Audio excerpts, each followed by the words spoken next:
Eles diziam assim: e na lei nos mandou Moisés que tais sejam apedrejados. Tu, pois, o que dizes? Aquela passagem, ela expressa o caso da mulher adúltera, né? Uma mulher que foi pega em pleno ato de adultério.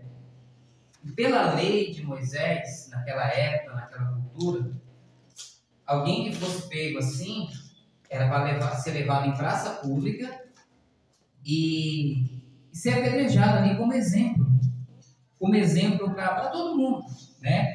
Era assim que as leis eram feitas antes. Não tinha direitos humanos, não tinha... O julgamento era ali, as pessoas pegavam pedras na rua. Vamos dizer aqui num bairro como esse, se acontecesse uma situação dessa, alguém fosse pego em adultério, aquela mulher era arrastada ali até pelo cabelo mesmo na rua, né? E a população pegava a pedra e começava a atirar naquela mulher. E eles fizeram isso na época de Jesus, pegaram uma mulher adulterando, levaram até Jesus, né? E falaram assim, pegaram as pedras já para atacar. E falaram assim: olha, Jesus, a lei de Moisés está mandando a gente matar essa mulher apedrejada. É a lei que está falando. E você o que diz? Tu o que dizes, Jesus? Jesus, ele falou uma coisa anteriormente a esse texto, a essa situação, muito interessante. Ele falou assim: se a luz que há em você for trevas, tão tenebrosa será essa trevas. O que Jesus está dizendo? O Senhor Jesus está dizendo que o meu entendimento, o entendimento que eu tenho sobre as Escrituras, a sabedoria que eu tenho, a informação que eu tenho das Escrituras, ela é a luz. Mas se eu estiver em trevas, aquela luz não vai adiantar nada para mim. Pelo contrário, vai ser uma grande trevas. Por que eu estou falando isso? Porque esses homens aqui, eles estavam querendo respaldo bíblico para matar. Você sabia disso? Que tem muitas pessoas que ela quer respaldo bíblico, ela tem dentro dela trevas, ela tem dentro dela preconceitos, ela tem dentro dela vontade de matar, vontade de julgar, vontade de punir, ela tem dentro dela falta de misericórdia. Só que ela, para dar luz a esses desejos, o que ela usa? Muitas das vezes, respaldo bíblico para fazer isso. Ela quer matar. Jesus, dá uma palavra. Dá uma palavra só para a gente atirar. A gente quer ver o sangue. A gente quer ver o crânio aberto mesmo. Nós queremos a gente está esperando só a palavra. É igual o sujeito, ele vai lá e compra uma arma, tira um porte de arma, e pega uma arma e fala: essa arma aqui é para me proteger. Eu e minha família. E ele fica lá dentro da casa dele no espelho, doido para entrar um ladrão para ele poder usar aquela arma. Doido para ele ter aquela oportunidade de usar aquela arma. Ele está querendo que respaldo. Na realidade, ele não quer só proteger a casa dele de ladrão. Eu não estou generalizando, tá, irmãos? Mas tem muitas pessoas que assim, ela gosta de ver a bala sair do revólver. Então ela está doidinha, ela fala: não, mas isso aqui é para me proteger. Mas o que ela quer é que entre um ladrão mesmo, para ele poder usar aquela arma, para ele poder ver o barulho. Porque o que ele gosta é da bala saindo do revólver do sangue. Assim são esses homens. Esses homens estavam em trevas, doido para matar essa mulher, só que eles estavam querendo respaldo bíblico. Eles estavam querendo assim, alguém para dar respaldo para eles fazer aquele ato. Quando Jesus falou: olha, quem não tem pecado atire a primeira pedra, eles começaram a olhar com consciência. Porque as pessoas que estão mandando os outros para o inferno, elas que estão indo para lá.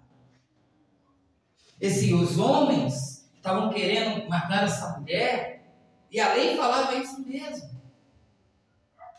A lei, ela funciona para colocar medo, colocar limite nos homens, né?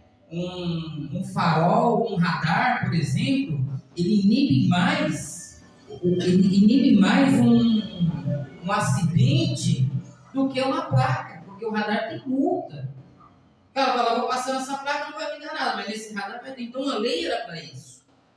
Mas o problema é que quem tem o entendimento da lei, tem a sabedoria da lei, mas não é uma pessoa transformada e vivida, ela quer usar isso aqui para respaldar os seus atos maldosos, a sua falta de misericórdia.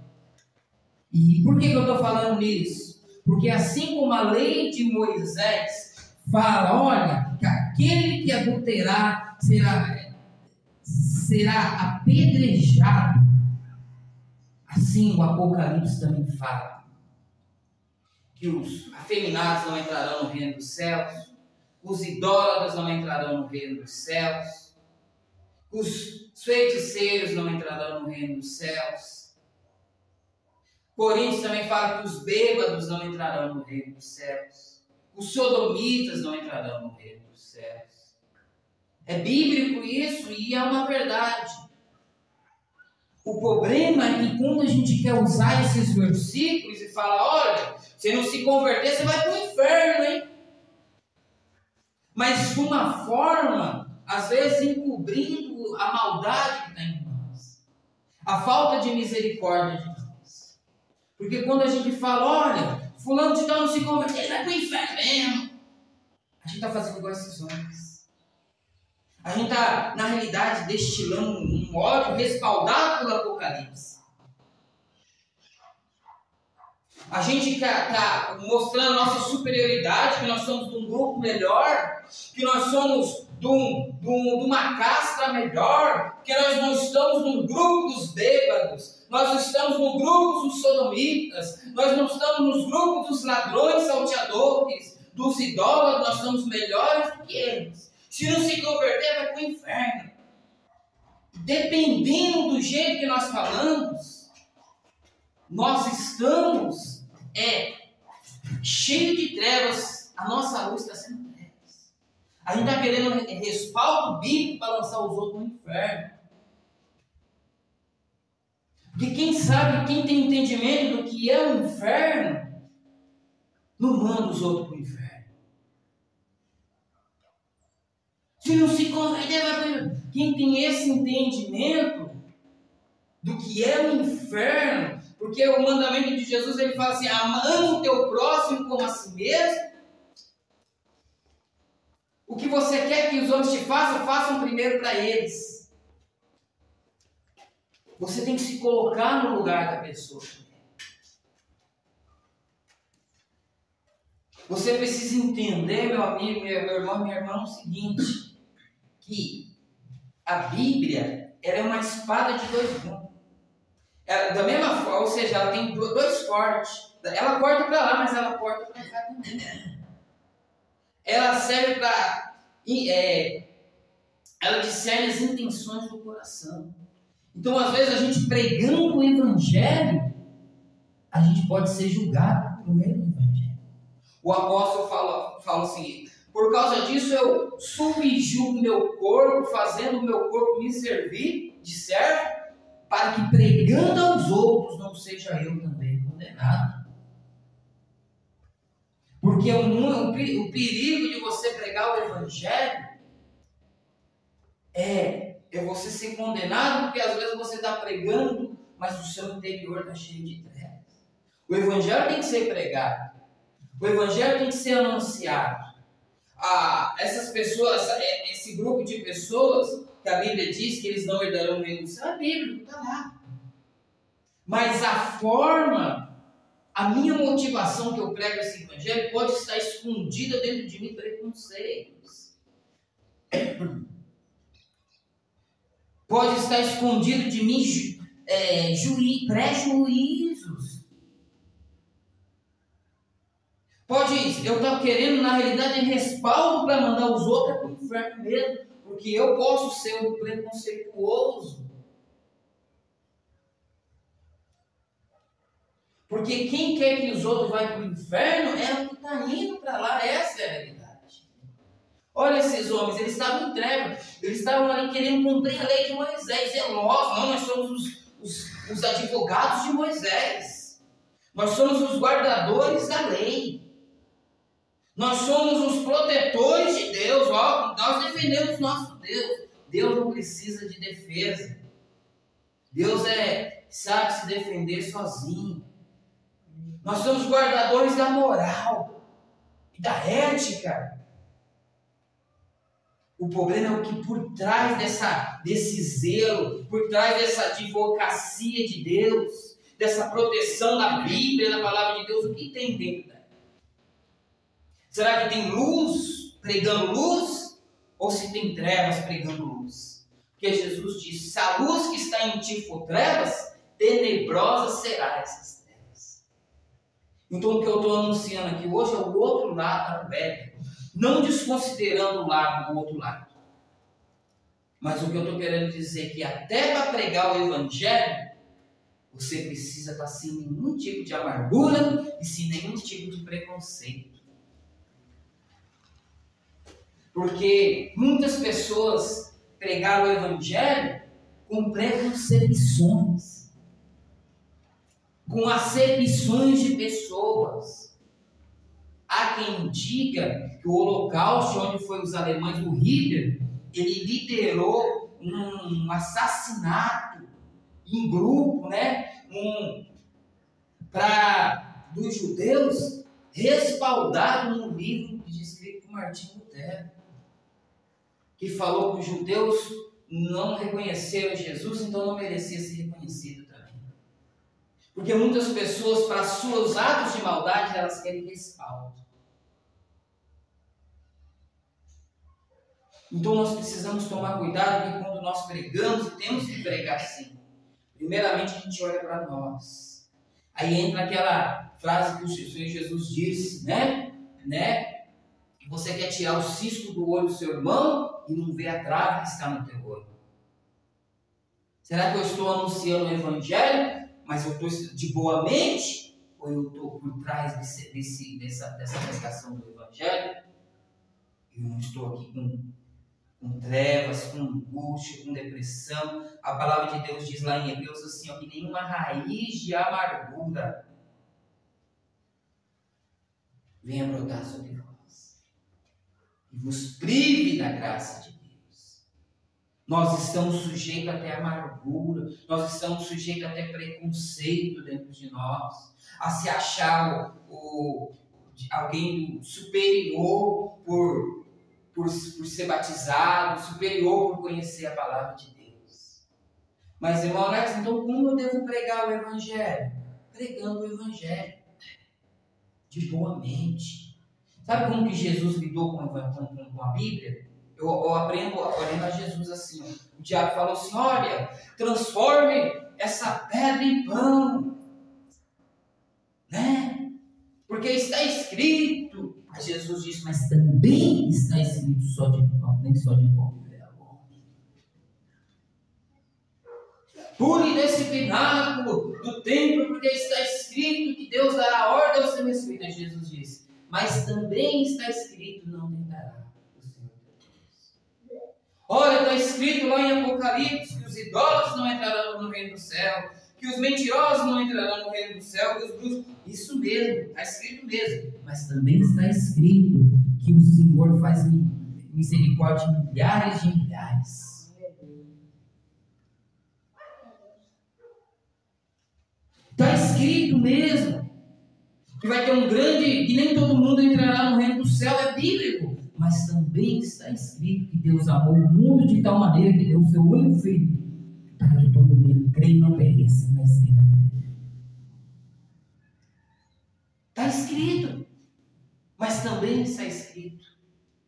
E se a gente conseguir levar essas duas coisas sem passar a mão na cabeça de ninguém, sem encobrir pecado, se a gente conseguir ter uma boa conversa com pessoas com misericórdia, que nem todo eunuco Cada eunuco é um eunuco diferente. Nem todo eunuco foi feito por homens, nem todo eunuco escolheu ser eunuco. Você não pode comparar o sodomita de uma época, o sodomita de hoje. Você não pode comparar o idólatra com o idólatras. Porque quem sabe julgar, quem chegou até nesse momento é Deus. Nós temos que anunciar a palavra de boa mente, sem amargura. Nós precisamos anunciar a palavra, mas nosso interior tem que ter amor e misericórdia se colocando no lugar. Porque senão nós vamos estar pregando a Cristo. O Evangelho está sendo pregado, mas sem condenar. Ele está servindo só para os outros. Né?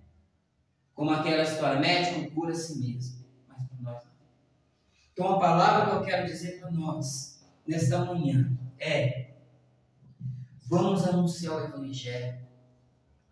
Vamos proclamar o Evangelho. Vamos ensinar com amor, com misericórdia, se colocando no lugar das pessoas, entendendo por que essa pessoa chegou nessa situação. O que aconteceu? Poderia ser meu filho, poderia ser minha filha, né? Mas os gays não entrarão no reino do céu, mas eu tenho filho. E se fosse, você pregaria assim? Ou você só está querendo respaldo para matar? Os idólatras não entrarão no reino do céu, mas eu tenho familiares, nem todos eles foram alcançados pelo Evangelho. Então, às vezes, a gente quer usar muito respaldo, quer ser muito juiz e muito zeloso, e acaba rasgando, sabe zelo? Aquela mulher que vai lavar a roupa com tanto zelo, que ela vai esfregando, e acaba rasgando a roupa. Zelo demais, às vezes acaba atrapalhando. Nós precisamos ter esse entendimento, que nós precisamos pregar o Evangelho de boa mente, sem nenhuma amargura, sabe? Uma boa consciência de saber que o Evangelho é para salvar os homens. Uma vez, Jesus passou por Samaria e eles não deixaram Jesus entrar. Seus discípulos falaram: Senhor, quer que nós façamos igual a Elias? E oramos para que desça fogo do céu e consome esses homens? Jesus respondeu: vocês não sabem que espíritos são. Eu não vim para destruir a vida dos homens, mas eu vim para salvá-los. Então Jesus vem para nos salvar. A palavra de Deus diz que a vontade de Deus é que todos os homens se salvem e venham conhecimento da verdade. Essa é a vontade de Deus. Está escrito isso, mas também está escrito isso. Que a vontade de Deus é que todos os homens venham salvação. Então nós precisamos pregar o Evangelho, sim. Fala, se você continuar nesse caminho, as Escrituras dizem isso. Mas as Escrituras dizem também, se você se converter, todos os seus pecados serão pagados. E assim, a gente vai ser um pregador. E pregador amargurado não coopera para o reino de Deus. Um pregador cheio de preconceito não coopera para o reino de Deus. Um pregador cheio, se acha a última bolacha do pacote, não coopera com o reino de Deus. Por isso que eu falo que o caminho do Evangelho é a vereda, a porta é estreita. Quando Jesus fala que a porta é estreita, é essa. Porque às vezes você pregando o Evangelho, você está perdendo a graça. Amém? Vamos se colocar de pé. Que essa palavra seja para o nosso coração e também seja para nossa reflexão.